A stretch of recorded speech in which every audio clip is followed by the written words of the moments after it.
páginas sobre varios libros de Lara, de todas las épocas.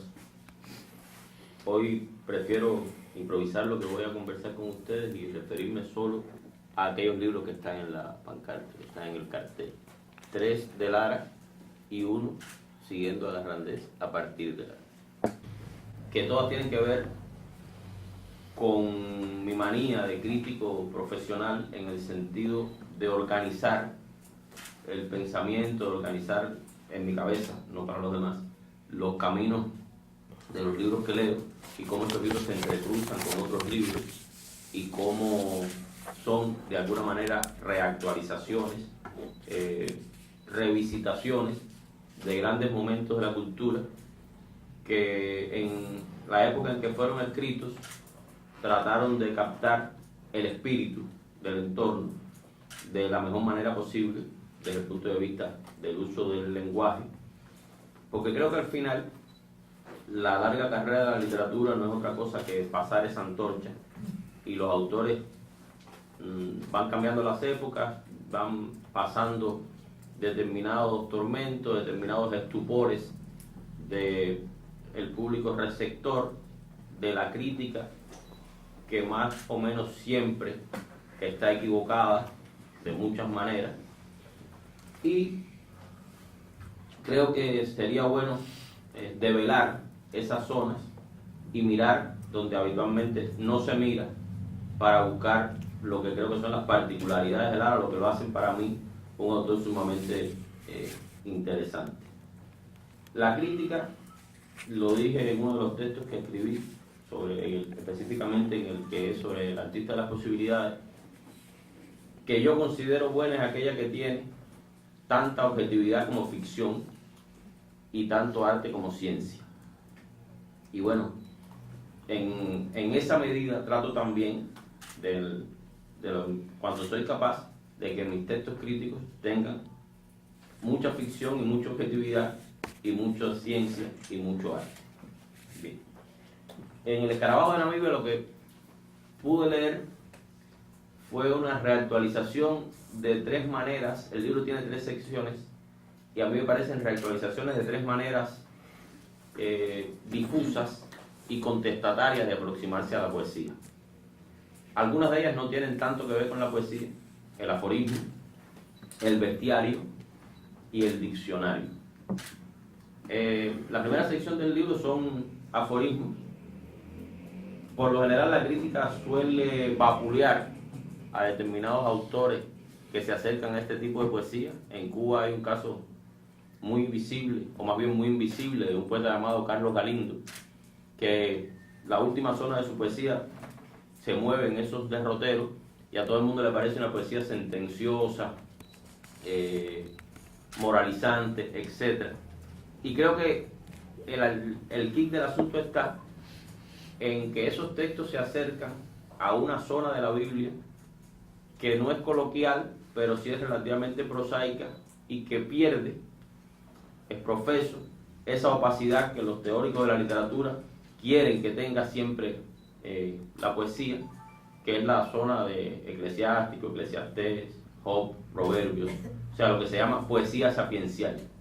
Textos que tienen que ver con determinadas normas, con determinadas sabidurías que harán que el individuo viva de una manera más feliz su estancia en la tierra, o al menos compleja su estancia en la tierra, y busque de algún modo las instancias posibles de salvación. Creo que esa zona del poemario de Lara se mueve en ese registro, se mueve también en la zona crítica, irónica, cínica de ciertos moralistas franceses del siglo XVI y XVII, La Rochefoucauld, Vauvenarge, que utilizan este tipo de escritura con una concisión y también con un filo capaz de provocar interesantes incisiones en la atmósfera política, pública, cortesana, etc. Registros que igualmente, a mi juicio, están en el Escarabajo de Namibia. La segunda sección, la del bestiario, bueno, tiene una larguísima historia,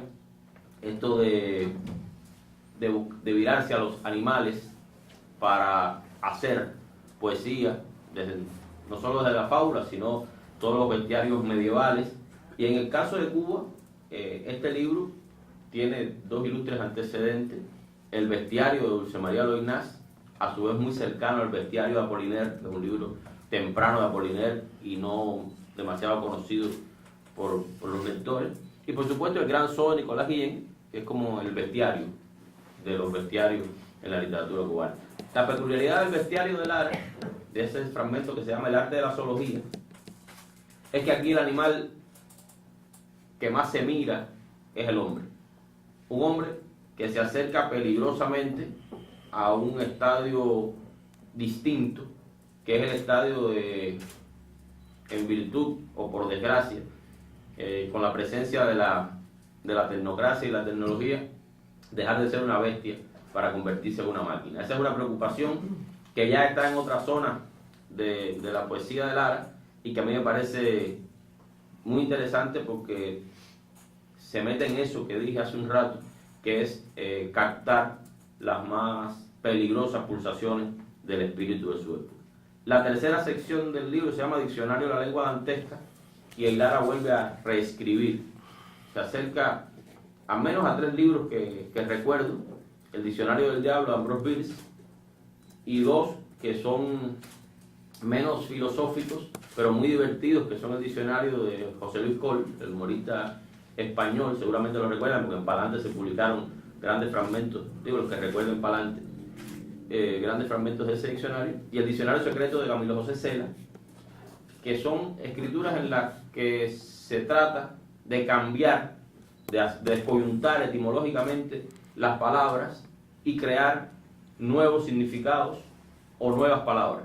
En el caso del experimento de Lara, más bien son nuevos significados simbólicos, polisémicos, sobre viejas palabras, no siempre de uso, algunas son palabras en desuso. Ese es un experimento que han hecho también otros poetas. Recordemos que Góngora, Celan o más recientemente Miroslav Holub han tomado palabras de campos curiosamente distantes de lo que se entiende de modo habitual por poesía, digamos la minería, la botánica, la biología, otros campos del saber fundamentalmente científico, y con eso han hecho notables aportes a la historia de la poesía, Góngora en su momento y Celan y Holub en la poesía del siglo XX. El otro libro que quería referirme es Poemas Capitales. Ya Garrandé habló de Poemas Capitales. Ahí creo que hay un pulso entre algo que Michael Hamburger definió como identidades múltiples, que para decirlo más llanamente tiene que ver con el uso de las máscaras, procedimiento que según este poeta y ensayista inglés se puso de manera muy visible en el panorama de la literatura internacional a mediados del siglo XIX, en la obra de los simbolistas franceses, con Baudelaire a la cabeza, pero también con Corbière, con Laforgue, con Mallarmé, que consiste en separar la voz del poeta de lo que hasta ese momento se había entendido históricamente como la voz del poeta. Pensemos en otro campo de autores como Dante, como Milton, como Víctor Hugo, que trepados en la atalaya de su gran genio literario y de sus facultades morales para juzgar una época, un poder, etcétera, y proponer incluso nuevos modelos de gobierno, nuevos modelos de iglesia, nuevos modelos de parlamentos, etcétera, etcétera, hablaban muy en un tono que la crítica confundía con el tono del propio poeta. Hamburger dice que con el final del romanticismo, ese yo empírico se separa para siempre de la voz del autor, o sea, la voz del sujeto lírico deja de ser la voz del autor y aparecen otros yoes, máscaras, que permiten una rara multiplicidad que son estas identidades múltiples. Eso en la poesía del siglo XX está en la obra de Eliot, está muy fuertemente en la obra de Pound, por supuesto debe tener su clímax en Pessoa o en ciertas zonas de la poesía de Cavafis, que continuamente fueron travestiendo sus voces, y ha llegado hasta nuestros días. ¿Qué peculiaridad tiene a mi juicio Poemas Capitales? que aquí existe un pulso entre estas dos maneras de manejar el yo. Porque de algún modo, Sacha lo menciona en un comentario que hace del libro, que yo retomo en el texto que escribí, cito un fragmento.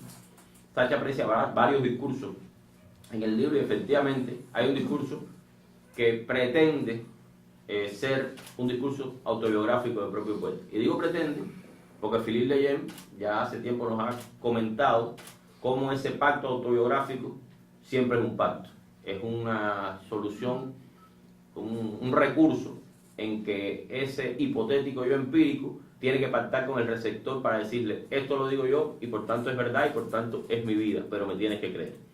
Y al mismo tiempo están todas esas otras máscaras que lo mismo filosofan, que denuncian, que observan y que hacen del libro, que el libro tenga una prolimosidad que a mí me resulta profundamente perturbadora y creo que realmente es uno de los libros medulares de los que he leído de Lara. En cuanto a Poemas de Berlín, también me gustó mucho por otra razón. Creo que aquí Lara se abre a un discurso que va más allá de las fronteras. Si bien Irla y otros libros suyos andan todavía en la resemantización, pudiéramos decir, de ciertos aspectos de la identidad nacional, Poemas de Berlín salta esa barrera y se abre a lo que George Steiner define como extraterritorialidad y otros críticos han llamado, o sea, con Bernard Castaní Prado a la cabeza, literaturas posnacionales. Literaturas en las que hay un abandono, digamos, de los presupuestos del Estado-Nación, un abandono de determinados conceptos de ciudadanía, de pertenencia, de identidad, para el que el poeta necesita convertirse en ciudadano del mundo. Y desde esa ciudadanía, ese nuevo concepto de ciudadanía, negociar con los otros habitantes de la aldea global. ¿Dónde veo esto? Sobre todo a nivel del lenguaje. Si uno se fija con cuidado, este es un libro asépticamente neutro desde el punto de vista del manejo del español. O sea, en otros hay muchas marcas de cubanía. En el texto que escribí decía que aquí la única que recuerdo así muy marcada es guanábana, que ni siquiera es solo cubana. La guanábana es una fruta tropical que se da en muchos países del trópico. Pero bueno, es una palabra que por su resonancia indígena nos parece muy cubana. Sin embargo, el fenómeno que pasa aquí con la guanábana que está tratando el sujeto lírico de explicarle a una persona de otra latitud qué cosa es una guanábana. Por tanto, de alguna manera también está tratando de ponerla al nivel de lo posnacional. Eso también hay un detalle en ese libro que juega con lo que está pasando ahora mismo en el mundo contemporáneo, y es que los textos no solo fueron escritos en el móvil, sino que esa intención, ese gesto, está declarado en el título del libro. Y eso, no sé, siempre suelo decir que si bien las tarjetas de crédito, los celulares, internet, etcétera, son trampas que la Matrix nos pone para manejarnos, de igual modo, los disidentes que puedan serlo, necesitan usar de esos implementos para dar muestra de rebeldía, de su nuevo lugar en el mundo, de luchar por esas otras cosas, de las cuales no voy a hablar, pero que obviamente están también en los textos de Lara, que son sus preocupaciones nociológicas, ontológicas, con respecto al destino del hombre, etcétera, que ya he comentado en otras oportunidades. Y bueno, finalmente quería referirme al libro que es A partir de o sobre, que es Jesús Lara Sotelo, el artista de las posibilidades. Decía que pocos escritores cubanos tienen un volumen de varias páginas con críticos hablando de su obra, que ya eso de por sí es un mérito y un mentiz a ese acerto que dice que la crítica literaria cubana no existe. Yo creo que sí existe. En este libro hay una serie de aproximaciones. El libro está estructurado en 4 fragmentos, una sección de textos sobre los libros publicados, otra sobre los libros en formato digital, otra de entrevistas y otra de grandes figuras de la cultura cubana, entre las que después Eusebio Leal, Alicia Alonso, Pedro Simón, hablando de su relación, de su experiencia de trabajo y de intercambio artístico con Lara. Bueno, en todas las críticas creo apreciar 3 caminos. Aquellos textos que están firmados por críticos profesionales no sé, Sacha, Garrandés, Cira, la propia Marilyn, yo, Omar Pérez, o sea, personas que a pesar de hacer otras cosas en otros terrenos del arte, tienen un esquema crítico, y cuando digo esquema no quiero decir que sea inflexible, sino que hay un pensamiento organizado, y muchos de esos textos apuntan, no sé si lo vieron aquí en los que fueron leídos, a jerarquización, ubicación dentro de corrientes del pensamiento, ya sea en Cuba o fuera de ella, que son las zonas más académicas del libro. Hay otra zona de textos que tienen que ver, o sea, que están firmados por autores que son autores muy relevantes dentro de las disciplinas que cultivan y que solo de manera esporádica cultivan la crítica literaria. Me viene a la cabeza de pronto Gerardo Fulledo, Marilena Ayana, que está presente aquí. Bueno, Lina estaría en la primera parte, la parte de los críticos, donde la cito en el texto.